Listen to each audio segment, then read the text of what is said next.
Hey everybody, it's back. An updated top 10 list why you've been stuck at 3.5. Let's get after it.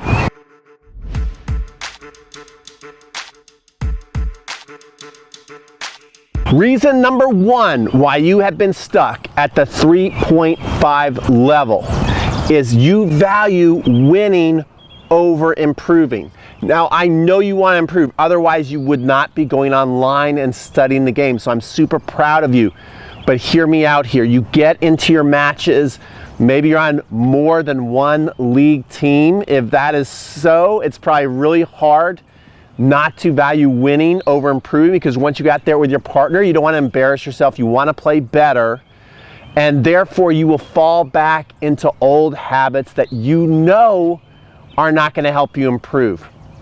Now, the way out of this, because in this video, I want to get you out of that 3.5 level if you want to go up to the 4.0 level. So here are some options. Number one is you can take a little bit of time off from playing league tennis and really work on the fundamentals that you feel are holding you back from getting to the 4.0 level. It doesn't mean you have to improve everything to get to the 4.0 level. So really study your game and take a look at what you think you might be able to deploy in your game next. Something that is improving that you feel can help you get to that 4.0 level.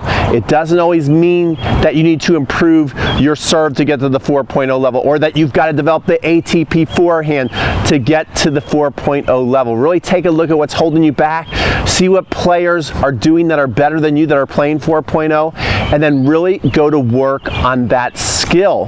And you got to break that skill down into bite-sized chunks and practice them over and over again, and we'll get more into that in this video. Okay, let's get to reason number two. Okay, reason number two, and a lot of these reasons tie into each other. So since you value winning over improving, and you know that there are certain things that actually work at the 3.5 level, but you don't get away with it at the 4.0 level. But you keep doing it anyway because you know it's going to work in the match that day. That's really tempting. It's really hard not to do. But if that's what you just keep developing as your muscle memory, as what you do in that situation, and again, it's working at the 3.5 level, but you know it's not going to work at the 4.0 level, again, you've got to get out of that vicious cycle and learn how to make the choices and the shot selections that get you to the next level. Let's go to reason number three.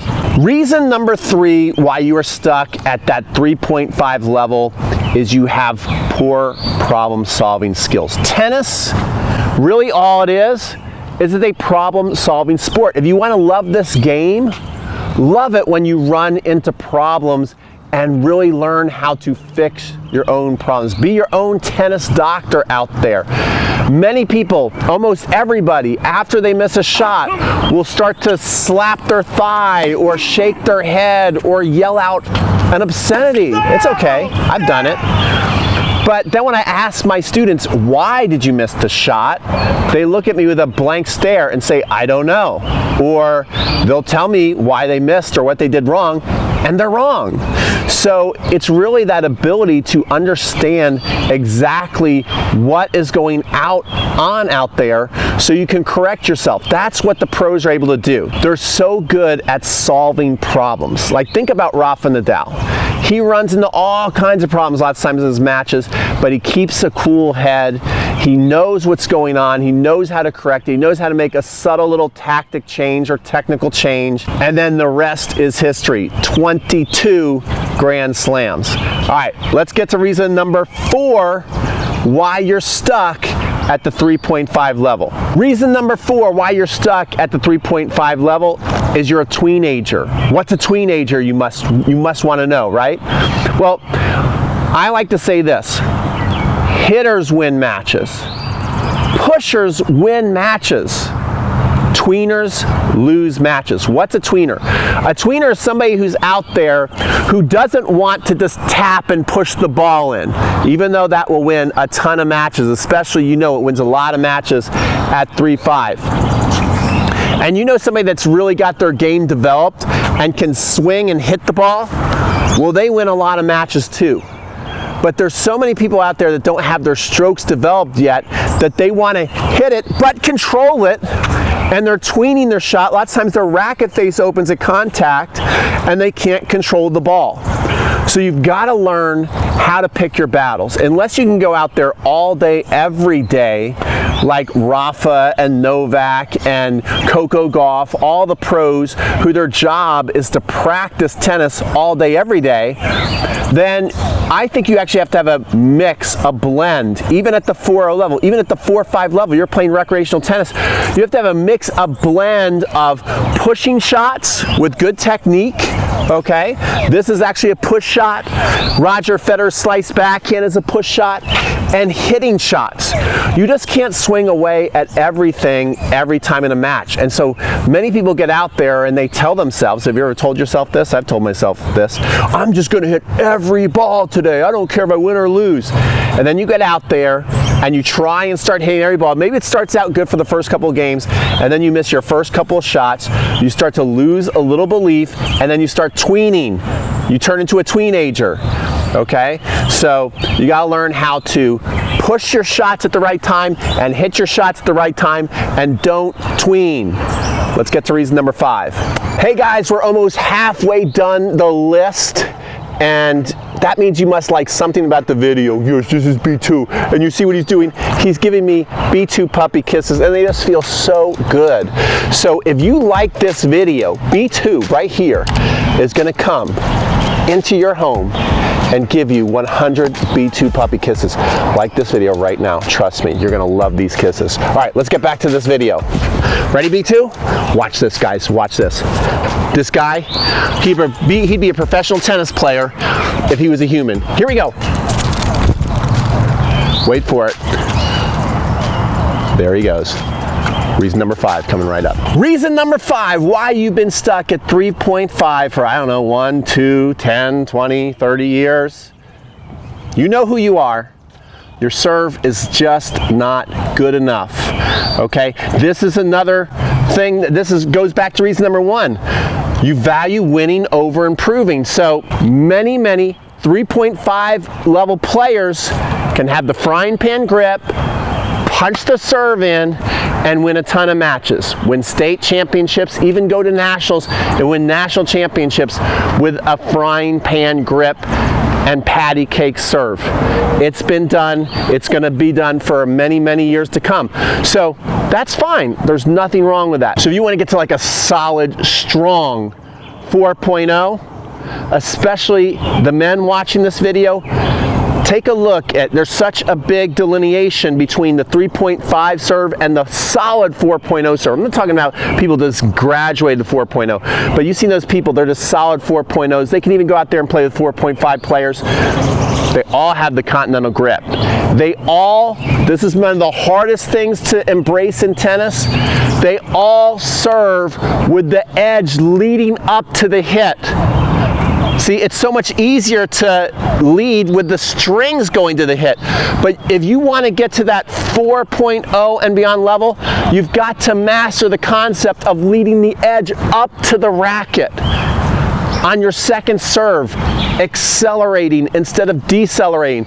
These are all the things you're going to need to do if you want to get to the next level. Let's get to reason number 6, why you've been stuck at 3.5, so we can get to that next level. Reason number 6, why you have been stuck at the 3.5 level is your return is not good enough. And most people think, yeah, you're right, Pete, you know, I really should just be hammering and punishing second serves. And that's not what I'm going to tell you. Now, many of you, if not most of you who are playing 3.5 adult league tennis, you're over 40 years old, okay? And you think the answer to returning serve better is to get in the model of a Novak Djokovic or Serena Williams or Roger Federer, especially when you see that meatball second serve coming and the score is 6-5, 30-40. You think you should be able to step up, get your new ATP forehand, and absolutely crush the return. But look what just happened. I just hit that ball out by that much. It was a good swing, not bad effort. And this is what's happening to so many of you. And to do that every once in a while is fine. but you probably can't do that to dominate match after match. Actually, if you want to improve your serve, especially your second serve return, and dominate in doubles, most of you out there, again, if you're 3.5 and you're playing league tennis, you're playing more doubles than you are singles. So a great doubles return, master your continental grip. You got to do it for your serve anyway, because we just talked about the serve. Now in the return, if you can master the continental grip, you can dominate 3.5 and 4.0 doubles with just this chip return, especially on the second serve. The pressure's on, put the pressure on them and not on you to execute. You get here in the continental grip, they serve that second serve. You hit a nice little short chip shot, bring them in. You see that ball I just hit? Who's gonna do anything with that? Nobody. Now they're running forward like crazy. Your partner's closing on them, you're closing on them, and you got a wide open court on the ad side to hit your volley to win the point. Another must-have return that you have mastered in your pocket, second serve, big point, put the pressure and the confusion on them. Get your continental grip, lob down the line, right over their head. Now make them move and change their court position. Now you follow to the net, you're gonna get an overhead. Trust me, you wanna dominate and improve your return, master a continental grip return and a chip return, chip and charge. Occasionally bring out the Federer forehand to show them you mean business. All right, let's get to reason number 7, why you're stuck at 3.5 so you can get to that next level. Your approach shots are too predictable. That's reason number 7, why you're stuck at 3.5. How do I know this? Well, I just ran a Hyperfocus camp. It was a lot of fun. You should come to Atlanta. We have a great time. B2's on the court all the time at the Hyperfocus camp. And I was training these 4 3.5 ladies. I have lots of experience working with 3.5 players. I was feeding them approach shots. And I would say every single person hitting the approach shot, what they want to do, they wanted to come on in, crush their approach shot, come to the net, and what was happening is, A, they were missing way too many approach shots, missing way too much. And then also, their ball started to become very predictable. Every ball landed right about here when they made their shot. They missed a lot, but when they made their shot, it landed right here, had the same pace, good pace, and the same bounce. So if you start to understand where the ball is coming, how fast it's coming, where it's going to bounce, as the person hitting the passing shot, guess what? You can start lighting up that person hitting the approach shot. So what do I recommend instead? Again, mixing it up. Sometimes coming over the ball and driving it deep. Lots of times getting to your continental grip and hitting a nice little short chip approach shot. Lots of times lobbing and coming to the net over the net person. We already talked about that. And then sometimes, again, getting that chip grip and hitting the volley, the approach shot, why I say volley, because like a volley off the bounce, hitting that approach shot deep with underspin, so then when it hits, it skids and stays low, so they got to get down, it's out of their strike zone. All right, maybe even sometimes coming to the net and hitting more of a Rafa buggy whip approach shot, so the ball is going to bounce up high over their shoulders. You keep hitting the approach shot right here at your opponent's waist, guess what? Even if you're hitting a good shot, after they see it 3, 4, or 5 times, they're going to start to develop that recognition of seeing the ball come. They're going to get in the rhythm. They're going to start lighting you up. You're not going to like it, so listen to what I just told you. Let's get to reason number 8. Reason number 8 you've been stuck at 3.5 all these years is your volleys. They're not sharp enough. So this is a very important concept to understand. To be really good at the baseline, you don't need to be a sharp shooter. You can be just kind of in the general area. As long as you're consistent and able to put the ball in general areas, you're going to be pretty good from the baseline. You know, if I hit a shot for the most part with any kind of decent pace and I can hit it cross court and it's landing past the service box, for the most part I'm going to be fine for that next ball. You come to the net and you don't put the ball to a very specific spot. You're trying to hit one way and you're 4 or 5 feet off your target. Now all of a sudden you're not putting the ball away. You're getting lobbed, you're getting passed.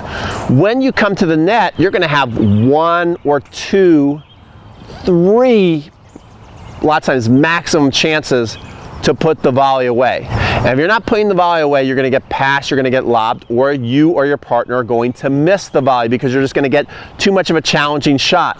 So when you come to the net, you've got to be very, very awesome with your racket face. You got to know exactly the angle it's facing and when it hits the strings, exactly where the ball is going to go. And I always tell people, to be a good volleyer, you got to be a great storyteller.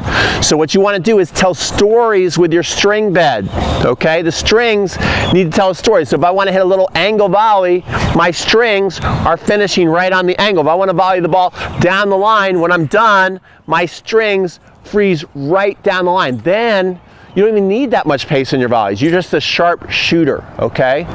You're a surgeon at the net, and you're just going there and placing the ball exactly where it needs to be, to where you're either hitting a winner on your volley or you're setting you and your partner up for the next one. B2 is attacking a puppy. I gotta stop this. B2, ready? Go get it.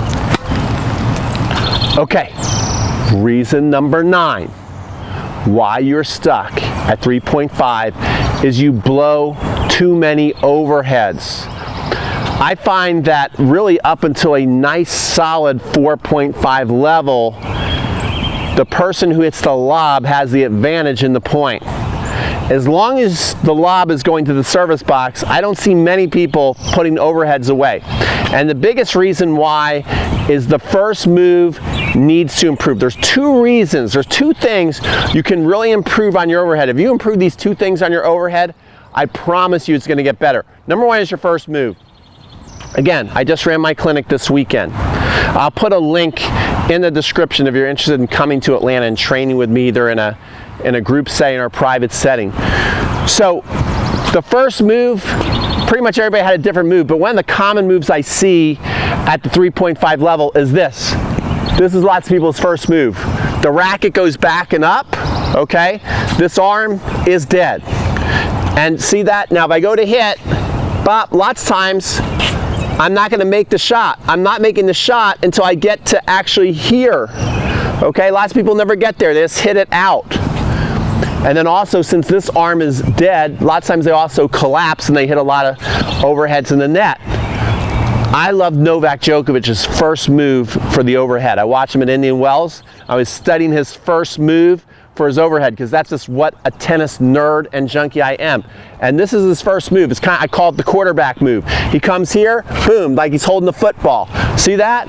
And it puts him right into the secret power source. So get good at this. Here, you're in ready position, hold on the racket, get it right there, racket tip forward, get the arm up there. So it goes like this, boom, boom, here. Now really be great with your non-dominant arm. Look up there, and now when you hit, here's tip number 2. Get taller and not smaller. So many people, when they're hitting their overheads, they start to sink and get lower. Not you. If you want to get to that 4-point level and beyond, you need to get here and get taller. Get on your tippy toes as you're hitting. Go up, get used to going up earlier than you think you should. Most people wait too long, the ball comes too low, they collapse, and they end up not hitting good contact on the overhead. All right, let's get to reason number 10. Why you're stuck at 3.5 so we can get to that next level. Okay, reason number 10 why you are stuck at the 3.5 level so we can get unstuck is you don't practice your lob enough. I know that's not so exciting to hear, but it is so true. And trust me, this can really move the needle. If you want to win a lot of matches, get great at lobbing. One of the things that people struggle with at my camps, they say, okay, I want you to hit lobs, I want the other team to hit overheads. People can rarely hold a rally doing a lob overhead exercise. All the pros can. Go to a pro match. Watch, it's part of every single warm-up where the pro is hitting the overhead and the other pro is just nice casually hitting the lobs up. They have no problem doing it. Most recreational players, when they do this, they start to like swing like this. They hit their lobs like this, okay, and they have no control over it. It goes all over the place. You, again, continental grip. And what you want to do is you want to think about pitching it up. And what you do is you basically move your arm like you're an escalator, right? Escalators don't go straight up, they gradually go up. So think about your shoulder starting to push up. You make the move with your shoulder and think about the escalator, okay? This is gonna really help you. And when you do that, you can really master this down the line lob. that B2 is right after the ball. You get here, you just practice this. You get a basket. This right here is going to have you dominate matches. Second serves come in, lob. Someone hits an overhead at you, guess what? Make them hit another overhead and lob again. Master the lob. You are going to win so many more 3.5 matches, but also at 4.0, people really still struggle with that overhead. So there are your top 10 reasons. I hope you enjoyed this video, and if you are interested in getting to the next level, I have a program called Next Level University, to where, remember how I talked about through the video how I work with people? I also work with people virtually, so people can send me their videos every month, and I can analyze their serves, their forehands, their backhand, tell them what to do next. You get all my courses, and if you're interested in getting to that next level, if that's intriguing to you, you're gonna love this program, and I actually have a free 8-part training series that's super important and insightful on how you get to the next level. So if you're interested in getting to the next level and you want some free training, go up in the card section right here, click on that little I, or go in the description box and click on that link, and you will get free training that teaches you again how to get to the next level so you can get unstuck in your game. This is Pete from Crunch Time Coaching. We'll see you guys in the next video. Don't forget to like this video. Remember, my buddy B2 is going to give you 100 free B2 puppy kisses. We'll see you next time.